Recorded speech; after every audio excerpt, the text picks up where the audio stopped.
ICIC bank का जो result है, आपको पता होगा कि स्टॉक बढ़िया था, ठीक ठाक स्ट्रेंथ में चल रहा था। और ये सेकंड बिगेस्ट हमारा जो बैंकिंग सिस्टम है उसका रिजल्ट था, तो इस पे एक्सपेक्टेशन था कि इसका रिजल्ट अच्छा आने वाला, लेकिन उस हिसाब से रिजल्ट इतने प्रोड्यूस नहीं किया जो नंबर से प्रोड्यूस नहीं किए।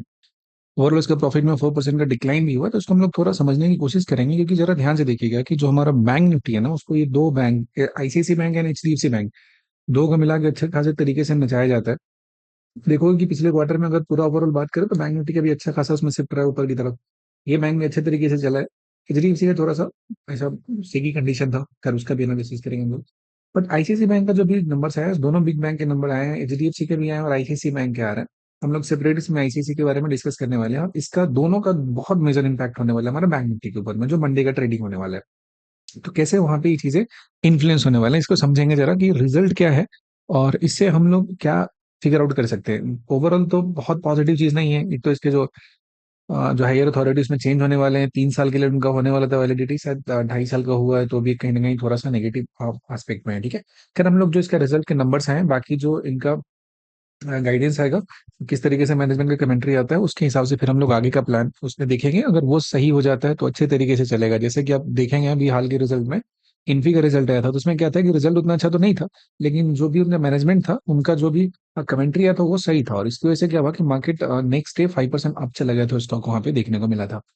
तो अभी जो आईसीआईसी बैंक का जो रिजल्ट आया उसका किस तरीके से इम्पैक्ट होने वाला है, बिकॉज ये सिर्फ और सिर्फ हमारा जो अपना इंडिविजुअल स्टॉक है वही नहीं चलाएगा, इसके साथ साथ क्या चलाने वाला है, इसके साथ साथ आपको ये चलाने को मिलेगा अ, जो हमारा ये है बैंक निफ्टी है, उसका भी एक बहुत बड़ा सा यहाँ पे कंट्रीब्यूशन होने वाला है इस स्टॉक का। तो मंडे हमारे लिए क्रूशियल होने वाला है, क्योंकि इस दोनों का रिजल्ट वहाँ रीड करेगा। सबसे पहले देखोगे ना, स्टैंड अलोन पैट जो हुआ, प्रॉफिट आफ्टर टैक्स है, तो उसका इसमें 4% का ईयर ऑन ईयर डिक्लाइन यहाँ पे देखने को मिला। कॉन्सोलिडेटेड पैट है भी -2.7% का ईयर ऑन ईयर डिक्लाइन यहाँ पे देखने का मिला है। साथ ही साथ इसका जो दोनों में जो प्रॉफिटेबिलिटी है, उसमें जो इम्पैक्ट है इसका डिक्रीज होने का, उसमें हाई एक्सपेंस रेशियो है, हाई एक्सपेंसेस जो हुए हैं उसकी वजह से हुआ 13.2% का प्लस है ईयर ऑन ईयर, यानी कि अपने जो एक्सपेंसेस है उसमें इतने जो भी इसका हो रहा है उसको ये बढ़ा दिया है, यहाँ से इंक्रीज हो गया है। नेक्स्ट अब पॉइंट करेंगे कि कोर रेवेन्यू मैट्रिक्स में अगर हम बात करेंगे तो नेट इंटरेस्ट इनकम, जिसको एनआईए और एनआईएम बहुत इंपॉर्टेंट होता है यहाँ पे, तो ये तो ठीक है, 7.7% का ईयर ऑन ईयर ग्रोथ है यहाँ पे, पॉजिटिव है। लेकिन नेट इंटरेस्ट मार्जिन की बात करेंगे तो ये भी 4.3% का ग्रोथ है, 5 बीपीएस पॉइंट के आसपास में बात करेंगे तो ईयर ऑन ईयर यहाँ पे देखने को हमें मिल रहा है। नेट इंटरेस्ट इनकम की अगर हम बात करते हैं तो ये 12.4% ईयर ऑन ईयर, ये भी एक पॉजिटिव चीज है। मतलब ऐसा नहीं कि पूरा का पूरा ओवरऑल एकदम एक्सट्रीम नेगेटिव केस में हो जा रहा है, ऐसा नहीं है, थोड़ा सा एक्सपेक्टेशन से कम हुआ है। ठीक है, तो बहुत डाउन साइड तो ऐसा एक्सपेक्टेड नहीं है कि बहुत सीवियरली इंपैक्ट करेगा, लेकिन एक्सपेक्टेशन फुलफिल नहीं हो रहा है, क्योंकि बहुत स्ट्रॉन्ग स्टॉक दिया है, काफी अच्छा खासा चला भी है यहाँ पे। तो उस केस में क्या होता है कि यहाँ पे जो शॉर्ट वॉट का प्लान करते हैं उनके लिए यहाँ पे अपॉर्चुनिटी दिख जाता है। ऑपरेटिंग प्रॉफिट की बात करेंगे तो भी 6% का ईयर ऑन ईयर यहाँ पे ग्रोथ देखने को मिला है, तो ये भी यहाँ पे पॉजिटिव चीज है, ये नेगेटिव नहीं है। ठीक है, बैलेंस शीट की बात करोगे इसका, तो इसमें क्या हो रहा है कि टोटल एडवांस हो रहा है 14.66 लाख करोड़ का, तो ये लगभग 11.5% का ग्रोथ दिया हुआ है, तो ये भी सही है। डोमेस्टिक की बात करेंगे तो, और टोटल डिपॉजिट की बात करेंगे तो 9.2% का ग्रोथ है, तो ये अच्छा होता है। देखो बैंक का जो मेन इनकम होता है, जितना ज्यादा डिपॉजिट होगा और जितना ज्यादा इंटरेस्ट पे अपना अर्निंग करेंगे, ये दो उनके लिए इंपॉर्टेंट होता है, तो ये अगर बढ़ रहा है तो अच्छी बात है।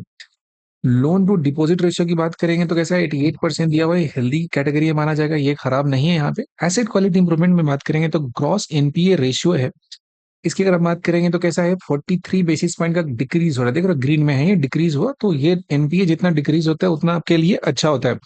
जितना आपका इन जो नॉन परफॉर्मिंग एसेट है घटेगा, उतना बैंक के लिए अच्छा होता है। नेट एनपीए रेशियो की बात करेंगे तो इंप्रूव्ड हुआ है यहाँ पे, और प्रोविजन कवरेज की बात करेंगे तो ये भी यहाँ पे स्ट्रॉन्ग दिख रहा है हमें।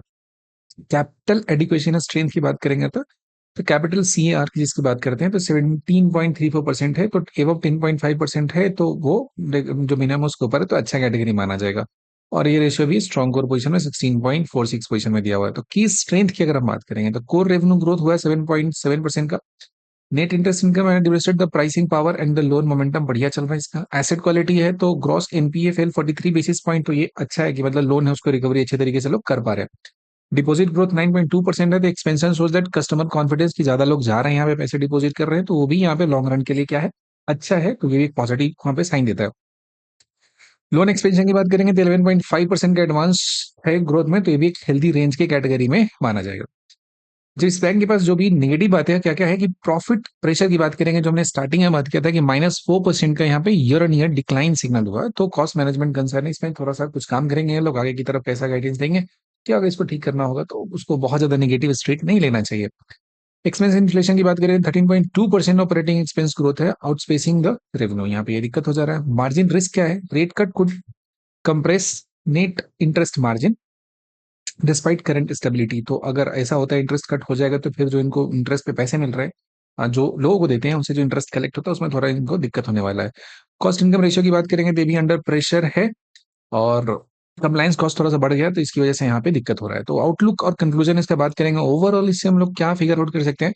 तो हमें देखने को मिल रहा है कि अर्निंग ट्रेजेक्टरी की बात करेंगे तो near term profit growth challenge by the expenses, recovery expected with the cost normalisation. तो शॉर्ट टर्म में तो थोड़ा बहुत इसमें चैलेंज आने वाला है। अच्छा खासा चला है, थोड़ा तो होगा ना वहाँ पे। ग्रोथ मोमेंटम की बात करेंगे तो लोन टू डिपॉजिट ग्रोथ है, सपोर्टिव है, एसेट क्वालिटी इंप्रूव कर रहा है जिससे कॉन्फिडेंस बिल्ड करेगा। एंड डिविडेंड सस्टेनेबिलिटी की बात करेंगे तो स्ट्रॉन्ग कैपिटल बेस है, सीएआर का 17.34% है, तो सपोर्ट करता है कंटिन्यूड शेयर होल्डर रिटर्न। तो इसमें जो इन्वेस्ट करेंगे उनको यहाँ पे अच्छे तरीके से जो पॉइंट्स है आपको देखने को मिल जाएंगे। तो ये बात था जिसको हमने देखा। तो नेगेटिव है 4% का इसका ओवरऑल प्रॉफिट है, वो ईयर ऑन ईयर में डिक्लाइन हुआ है, लेकिन बहुत ज्यादा कुछ नहीं है इसमें, बहुत सारा पॉजिटिव पार्ट भी है। तो आई डोंट थिंक कि उतना निगेटिवली इंपैक्ट करने वाला है मार्केट को। समझ पा रहे हो बात को।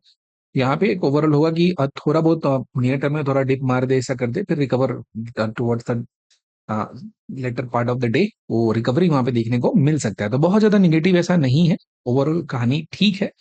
एक्सपेक्टेशन हम लोगों का ज्यादा था, उसकी वजह से उतना ज्यादा ये आपको डिलीवर करता हुआ नहीं नजर आ रहा। बाकी बहुत सारी पॉजिटिव बातें भी है यहाँ पे देखने के लिए। तो उम्मीद करते हैं आपको थोड़ा बहुत यहाँ पे एक अंडरस्टैंडिंग बिल्ड हुआ होगा, और मंडे को इसमें एक अपॉर्चुनिटी मिल सकता है, क्योंकि हो सकता है स्टार्टिंग टाइम में इस चीज को जब बहुत नेगेटिव समझेंगे तो एक स्टॉक में नीचे की तरफ डाउन ट्रेंड मोमेंटम देखने को मिलेगा, जो कि डायरेक्टली आपका बैंक निफ्टी है उसको भी ये इम्पैक्ट करेगा, और लेटर हाफ में वो चीजों को सही कर सकता है। बाकी एचडीएफसी किस तरीके से कंट्रीब्यूट करता है वो भी यहाँ पे इंपॉर्टेंट होगा, दोनों का एक स्ट्रॉन्ग वहां पे बेस होता है।